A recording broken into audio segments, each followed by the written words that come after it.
Hello, in this video I want to show you how to insert SD card in a Sony ZV-1.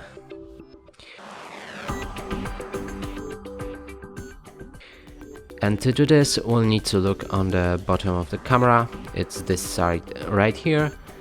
Click on the lock to open the button. Right here we can see the SD card slot, so take it out. And now simply insert it like this until you hear the click sound. Now close the lid, lock it, we can open the camera, and here it should inform us that there is a SD card. And that's it for this video, hope you like it, please consider subscribing to our channel, leave a like and a comment below.